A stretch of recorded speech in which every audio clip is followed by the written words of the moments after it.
నమస్తే, this is Sourya. Welcome to our channel. ఈ రోజు మనతో పాటు సీనియర్ జర్నలిస్ట్ దాము బాలాజీ గారు ఉన్నారు. వారితో మాట్లాడతాం. నమస్తే సార్. నమస్తే సార్, కొత్తగా కెనడా అండ్ థాయిలాండ్ లోని స్కూల్స్ లో మెయిన్ టార్గెటెడ్ గా కాల్పులు జరిపారు అనే వార్త వినిపిస్తుంది. సో ఎందుకు సార్, అంటే స్కూల్స్ పైన ఎందుకు దాడి చేశారు? ఏదైనా కుట్రగా భావించవచ్చా దీన్ని? ఏదైనా ప్రమాదం జరిగిందా అసలు ఇప్పటి వరకు? ఇప్పుడు రెండు సంఘటనలు ప్రపంచ వ్యాప్తంగా వైరల్ అవుతున్నాయండి. ఒకటి కెనడాలో ఒక స్కూల్ బిల్డింగ్ లో కాల్పులు, రెండు థాయిలాండ్ లో కూడా ఒక డే కేర్ సెంటర్ లో కాల్పులు. ఈ రెండు కూడా ఇప్పుడు పిల్లలు ఎక్కువ మంది చనిపోయారు, చిన్న పిల్లలు. ఇది ప్రపంచాన్ని కుదిపేస్తుంది. ఇప్పుడు కెనడా అయితే మొత్తం కెనడా దేశం అంతా కూడా దీని మీద ఆందోళన వ్యక్తం చేస్తున్నారు. ఎందుకంటే చాలా ఏళ్ల తర్వాత కెనడాలో ఇలాంటి సంఘటన జరగడం అన్నమాట. సో ఎందుకు జరిగింది కెనడాలో, తర్వాత థాయిలాండ్లో ఎలా జరిగింది, ఈ రెండు విషయాలు మనం మాట్లాడుకున్నాం. ముందుగా కెనడాది విషయాన్ని చూస్తే మొన్న అక్కడ టంబ్లర్ రిడ్జ్ అని ఒక చిన్న విలేజ్ అని చెప్పుకోవచ్చు. కొండల ప్రాంతంలో విలేజ్ ఉంటుంది. ఆ విలేజ్లో 2400 మంది ప్రజలు ఉంటారు. అది బేసిక్గా మైనింగ్ సిటీ అనమాట. అక్కడ రాకీ మౌంటైన్స్ అంటారు వాటిని. ఆ రాకీ మౌంటైన్స్ కింద ఈ విలేజ్ ఉంటుంది. వాళ్ళకి అక్కడ ఒక స్కూల్ ఉంది. ఆ స్కూల్లో 175 మంది స్టూడెంట్స్ ఉన్నారు. అక్కడ నిన్న దాదాపు 1:20 ఆ ప్రాంతంలో ఒక అమ్మాయి ఎంటర్ అయ్యి ఆ స్కూల్లో ఫస్ట్ ఫ్లోర్లో 7 నుంచి 12 క్లాసులు గ్రేడ్స్ ఉంటారనమాట అక్కడ పిల్లలు. సో అక్కడికి వెళ్ళి క్లాస్ రూమ్లో దీంట్లో గన్స్, ఆమె దగ్గర 2 గన్స్ ఉన్నాయి. ఆ 2 గన్స్తో ఫైరింగ్ అనేది మొదలు పెట్టేసి దాంతో కకావికలమైపోయారు ఆ పిల్లలు. ఇప్పటి వరకు అందుతున్న సమాచారం మేరకు 7 మంది చిన్నపిల్లలు చనిపోయారు, 25 మందికి పైన గాయపడ్డారు. కొందరిని హెలికాప్టర్లో వేరే హాస్పిటల్కి తీసుకెళ్లారు. బ్రిటిష్ కొలంబియా అంటారు ఈ ప్రాంతాన్ని. ఈ బ్రిటిష్ కొలంబియా దీనికి తీసుకెళ్లారు. ఇంకొంతమందిని లోకల్ హాస్పిటల్లో చేరి ట్రీట్మెంట్ ఇప్పిస్తున్నారు. అందులో ఒకరిద్దరు పరిస్థితి విషమంగా ఉందని చెప్తున్నారు. సో ఈమె కూడా ఈ వెళ్ళిన అమ్మాయి ఉంది కదా, నిజానికి అమ్మాయి కాదు, అమ్మాయి ట్రాన్స్జెండర్. సో అమ్మాయి ఏంటంటే ఒక 6 ఏళ్ల క్రితం అబ్బాయిగా పుట్టి అమ్మాయిగా మారిపోయింది. అందుకని అమ్మాయి అనుకున్నారు. అమ్మాయి గౌను అవన్నీ వేసుకొని వెళ్ళి కాల్చింది. అయితే ఇప్పుడు తర్వాత అంటే ఇది ఏంటంటే అక్కడ కమ్యూనికేషన్ ఇవన్నీ కూడా కష్టంగా ఉంటుంది. స్కూలు పల్లె కదా అది. సో మొత్తానికి పోలీసులకి ఇన్ఫార్మ్ చేశారు. అక్కడ RCMP అంటారు, రాయల్ కెనడా మౌంటెడ్ పోలీస్ అంటారు. రాయల్ కెనడా మౌంటెడ్ పోలీసు వెళ్ళి అట్లాగే విలేజ్లో కూడా మొత్తం అలర్ట్ అంటారు కదా, అలారం అనేది ఆ విలేజ్కి ఉందన్నమాట. ఏదన్నా ప్రమాదం జరిగినప్పుడు మొత్తం విలేజ్ అలారం అట్లా సాయంత్రం 5 వరకు అది మోగుతూనే ఉంది. సో అందువల్ల విలేజ్ మొత్తం ఈ 2400 మంది భయభ్రాంతం అయిపోయారు. సో ఇక్కడ విద్యార్థులు పిల్లలు కూడా 2 గంటల పైన తలుపులు వేసుకొని ఎక్కడంటే ఎక్కడ టేబుల్ కింద అక్కడ దాక్కొని బిక్కుబిక్కుమంటూ ఏడుపులు గట్టిగా ఏడిస్తే మళ్ళీ మనం ఇక్కడ ఉన్నామని తెలిస్తే కాలుస్తారేమో అని అలాగా ఉన్నారు. మొత్తానికి పోలీసులు వెళ్ళారు. పోలీసులు వెళ్ళేసరికి ఆ అమ్మాయి కూడా 18 ఏళ్ల అమ్మాయి, ఆ అమ్మాయి పేరు ట్రాన్స్జెండర్ అయినా మనం అమ్మాయి అని పిలుస్తాం. సో ఆ అమ్మాయి కూడా చనిపోయింది, తను కూడా కాల్చుకొని వీళ్ళు వెళ్ళేసరికి. ఆ తర్వాత తెలిసింది ఏంటంటే పోలీసులకి ఇది రెండోసారి కాల్పులు. ఫస్ట్ అమ్మాయి ఒక ఇంట్లోకి దూరి వాళ్ళ మదర్ అంటే వాళ్ళ బంధువు అవుతుంది, ఆమెను చంపేసి తల్లి ఆమెను చంపేసింది.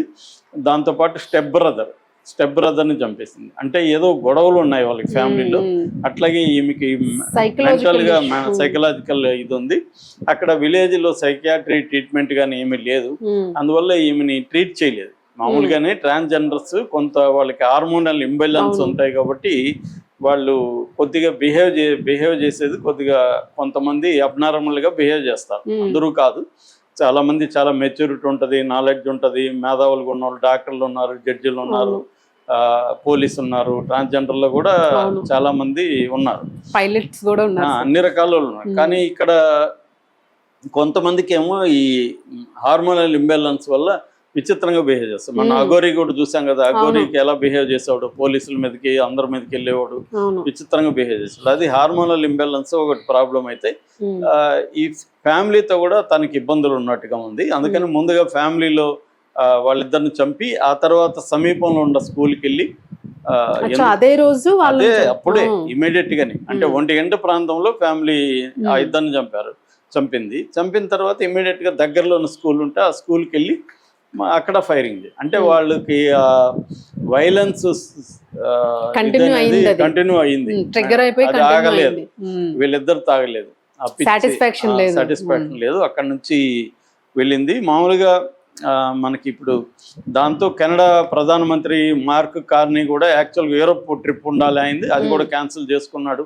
ఇప్పుడు కెనడా అంతా కూడా వీళ్ళకి మద్దతుగా కొవ్వొత్తులు ముట్టించడం, తర్వాత మోర్నింగ్ అంటారు కదా, వీళ్ళకి సంతాపం ప్రకటించడం ఇవన్నీ చేస్తున్నారు. సార్ స్టాఫ్ పెద్దవాళ్ళు ఉన్నారా సార్? స్టాఫ్ ఉన్నారు. స్టాఫ్ లో కూడా ఒక 38 years ఆమె చనిపోయింది. పిల్లలు కొంతమంది ఆడపిల్లలు మగపిల్లలు ఇద్దరు కూడా చనిపోయారు. ఎక్కువగా 10 నుంచి 12-13 ఏళ్ళ పిల్లలు ఎక్కువ చనిపోయారు. ఆ బతికున్న చాలా మందితో మీడియా మాట్లాడారు. మీడియా కూడా కొంత పోలీసులు వెళ్ళినాక మీడియా కూడా వెళ్ళింది. అప్పుడు ఆ విజువల్స్ కూడా బయటకు వచ్చాయి. వీళ్ళు వెళ్ళి పోలీసులు తలుపులు తీయడము, అది కూడా పిల్లలు అప్పటికి వచ్చింది పోలీసులా వీళ్ళ అనే అనుమానంతో కూడా భయం, అంటే ఏం జరుగుతుందో తెలియదు కదా. సో ఆ భయభ్రాంతం అయితే ట్రామా అయితే జరుగుతుంది. ఒక వారం 10 రోజుల పాటు మొత్తం వాళ్ళు అన్ని బంద్ చేసేస్తారు విలేజ్. వాళ్ళు ఇంకా నార్మల్ గా ఉండలేని పరిస్థితి ఆ విలేజ్. ఎందుకంటే పిల్లల్ని కోల్పోయిన తల్లులు ఏడుస్తున్నారు, మిగతా పిల్లలు కూడా గాయాలతో ఉన్నారు, వాళ్ళు బతుకుతారా లేదా అన్న ఒక ఆందోళనలో ఉన్నారు ఫ్యామిలీస్. సో ఒక్కసారిగా మొత్తం ఆ 2400 మంది జీవితాలు తారుమారయ్యాయని చెప్పవచ్చు. సో ఆ స్థాయి సంఘటన ఇది మామూలుగా కూడా యాక్చువల్గా కెనడాలో చాలా గన్ కల్చర్ కూడా చాలా తక్కువ ఉంటుంది. అంటే వాళ్ళకి 89లో అతి పెద్దది జరిగిందండి. అప్పుడు ఒక పాలిటెక్నిక్ కాలేజీలో మాంట్రియల్లో జరిగింది. దాని తర్వాత వాళ్ళు గన్స్ ని బాగా రిస్ట్రిక్ట్ చేశారు, ఎవరికంటే వాళ్ళకి ఇవ్వకుండా రిస్ట్రిక్ట్ చేశారు. ఆర్మ్డ్ అంటే అసాల్ట్ వెపన్స్ అంటారు, అసాల్ట్ వెపన్స్ ఎవరికి అమ్మకూడదు, ఇవన్నీ కూడా బాగా రిస్ట్రిక్ట్ చేశారు. కానీ మరి ఈ అమ్మాయికి ఎక్కడి నుంచి దొరికింది ఏంటి, ఇది లైసెన్స్ ఉందా లేదా, ఎవరిచ్చారు, ఇవన్నీ కూడా ఇప్పుడు విచారిస్తున్నారు. అయితే గతంలో కూడా జరగలేదంటే లాస్ట్ ఇయర్ ఏప్రిల్లో కూడా 11 మంది చనిపోయారు. వాంకూవర్ లో ఫిలిప్పీన్ కమ్యూనిటీ ఉంటది కదా, ఫిలిప్పైన్స్ వాళ్ళు అక్కడ ఫెస్టివల్ చేసుకున్నప్పుడు ఒక ఎస్యూవి తీసుకొచ్చి వాళ్ళని తొక్కిచ్చేసాడు ఒకటి, అది జరిగింది. అట్లాగే సెప్టెంబర్ 2022లో కూడా 10 మంది చనిపోయారు. అది 13 చోట్ల జరిగింది, కత్తిపోట్ల వ్యవహారం అనమాట. అది కూడా అప్పట్లో కెనడాలో సంచలనం. ఏప్రిల్ 2020లో కూడా ఒక 16 మంది చనిపోయారు. సో కెనడా ఇది వచ్చి 3rd deadliest incident in Canada అని చెప్తున్నారు ఈ సంఘటన. అంటే 3వ అతిపెద్ద ఇట్లాంటి సంఘటన. సో ఇది కెనడా విషయానికి వస్తే దీని మీద ఇంకా విచారిస్తున్నారు, దీని మీద చర్చ జరుగుతుంది. అంటే సైకలాజికల్ ట్రీట్మెంట్ అవసరాన్ని గురించి ఇవన్నీ మాట్లాడుతున్నారు. ఇక థాయిలాండ్లో ఏం జరిగిందంటే, థాయిలాండ్లో ఇది కూడా సేమ్ అండి, ఫ్యామిలీలో గొడవలైనవి. తల్లితో ఒక కుర్రవాడికి గొడవైంది.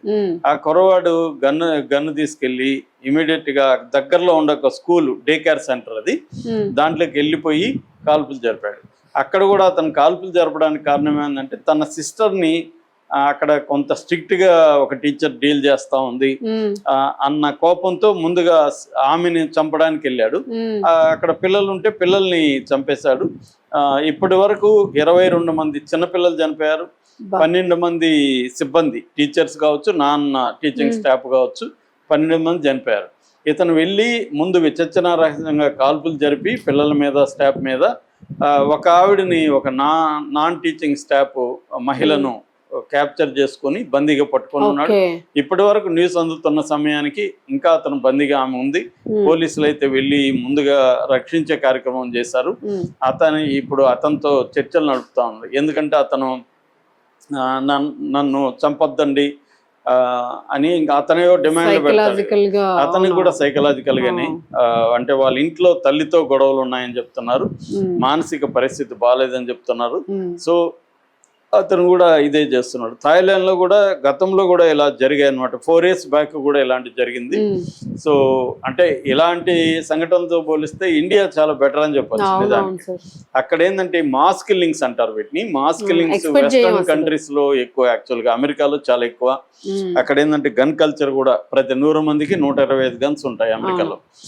అట్లాగే యూరోప్ లో కూడా ఆ మధ్య కూడా కొన్ని యూనివర్సిటీలో అక్కడ ఇక్కడ జరిగాయి. ఇప్పుడు కెనడాలో జరిగింది. ఇప్పుడు థాయిలాండ్లో కూడా, యాక్చువల్గా థాయిలాండ్లో గతంలో ఒక టూరిస్ట్ దీంట్లో కూడా జరిగింది. ఇక్కడైతే స్కూల్ పిల్లల్నే టార్గెట్ చేశాడు. దీనికి మళ్ళీ ఇతనికి ఉన్న సిస్టర్ సెంటిమెంట్ ఏదో ఉంది, సిస్టర్ని టీచర్ స్ట్రిక్ట్గా చేశారని. సో బేసిక్గా ఈ 2 కేసుల్లో కూడా మనకి కెనడాలో జరిగిన ఇది ట్రాన్స్జెండర్ కేసు కానీ, ఈ అబ్బాయికి కూడా 18 ఏళ్ళు అనమాట, కేమ్ ఈ అబ్బాయి పేరు. సో వీళ్ళిద్దరు కూడా మళ్ళీ ఒక రకంగా టీనేజ్లో ఉన్న వాళ్ళే, అంటే అప్పుడప్పుడే టీనేజ్ దాటుతున్న వాళ్ళు. సో యూత్ ఇద్దరు. ముందు కేసులేమో కెనడా కేసులేమో ట్రాన్స్జెండర్ ఇంబ్యాలెన్స్, మెంటల్ ఇంబ్యాలెన్స్ అవి ఉన్నాయి. ఈ అబ్బాయికి ఏమో తల్లితో గొడవలు, ఒక అగ్రెషన్ బిహేవియర్ ఉందని చెప్తున్నారు. ట్రీట్మెంట్ ఇద్దరికి కూడా ట్రీట్మెంట్ లేదు. సో చాలా సార్లు ఏమి జరుగుతుందంటే అన్ట్రీటెడ్ బిహేవియర్ అనేది ఎలా దారితీస్తుందో ఎవరికి చెప్పలేము. వైలెంట్ గా, సైకిక్ గా మారిపోయి వాళ్ళు వైలెంట్ గా మారిపోయే అవకాశాలు చాలా ఉన్నాయి. అందుకని సైకలాజికల్ కౌన్సిలింగ్ కావచ్చు, లేదా సైకియాట్రిక్ ట్రీట్మెంట్ కావచ్చు అనేది ఇలాంటి వాళ్ళకి ఇవ్వకపోతే ఏమవుతుందంటే వీళ్ళ ఎలా వైలెంట్ గా రియాక్ట్ అవుతారు అనేది మనం గెస్ చేయలేం. అది మేజర్ ప్రాబ్లం. 2 కేసుల్లో కూడా సిమిలర్ గా ఉన్నాయి. కెనడాలో అయితే ఇంకో డీటెయిల్స్ వచ్చాయి, థాయిలాండ్ లో ఇంకా డీటెయిల్స్ రాలేదు. ఇతన్ని పట్టుకున్నారా లేదా అనేది ఇంకా మనకి ఇప్పటికి నేను చెప్తున్న టైంకి ఇంకా క్లారిటీ అయితే రాలేదు. అతనితో నెగోషియేషన్స్ చేస్తున్నారు, అతని డిమాండ్స్ ఏంటని. ముందు వీళ్ళు రిస్క్ ఆపరేషన్ మీద మొదలు పెట్టారు. ముఖ్యంగా గాయపడిన వాళ్ళకి ట్రీట్మెంట్ ఇవ్వడం, చనిపోయిన వాళ్ళని వాళ్ళ పేరెంట్స్ కి అప్పగించడం. ఇదైతే ఇంకా దారుణం. 22 మంది చిల్డ్రన్ చనిపోయారు, చాలా మంది గాయపడ్డారు, స్టాఫ్ చనిపోయారు. అంటే ఆ డే కేర్ సెంటరే ఇంకా ఉండే పరిస్థితి లేదు. సో ఆ తల్లులు ఏడవడం, ఆ విజువల్స్ అంతా కూడా చూస్తా ఉంటే చాలా బాధేస్తుంది. సార్ ఒక గన్నతోని ఎన్ని షూట్స్ ఉంటాయి సార్? అంటే మళ్ళీ ఎక్స్ట్రా బుల్లెట్స్ తెచ్చుకునే టైం ఉంటుందా వాళ్ళ దగ్గర? అదే వాడు తీసుకొని వెళ్ళాడు. రెండోది ఒక్కసారిగా చిన్న పిల్లలు కదా వీళ్ళు కోరుకునే లోపు మళ్ళీ బుల్లెట్స్ పెట్టేసుకోవచ్చు. ఎక్కువ టైం పడుతుంది వాళ్ళు పోలీసులు వచ్చేసరికి. అంటే ఉన్న ప్లేస్ ని బట్టి. కెనడాది అనుకో, అది ఎక్కడో ఉంది రిమోట్ లో, అక్కడ నుంచి కమ్యూనికేషన్ వెళ్ళి పోలీసులు వచ్చేసరికి గ్యాప్ వస్తుంది కదా, ఎంతసేపు కావాలి అది. రెండోది ప్రతిఘటన ఉండదు కదా అవతల. వీడు కూల్ గా మళ్ళీ ఏముంటది. రెండోది కొన్ని గన్స్ లో 30 బుల్లెట్లు అట్లా. ఇప్పుడు AK-47 లాంటి దాంట్లో 30 బుల్లెట్లు ఉంటాయి. దాంట్లో సెమీ, ఆటో అని 2 ఉంటాయి సిస్టమ్స్. సెమీ అంటేమో ఏలు ఇలా ఇలా అంటే అది పోతుంది. ఆటో అంటేమో ఏలు గట్టిగా ఇలా పట్టుకొని మనం చూస్తుంటాం మిషన్ గన్ సినిమా, ఇలా పట్టుకుంటే వెళ్తా ఉంటాయి అనమాట. 30 ఖాళీ అయిపోయి వెళ్ళిపోతాయి మ్యాగజైన్. మళ్ళీ 30 మ్యాగజైన్ ఉంటే ఇంకొక మ్యాగజైన్ 30 ఉంటాయి. సో అలా చేసుకోవచ్చు అనమాట. Okay, right, thank you.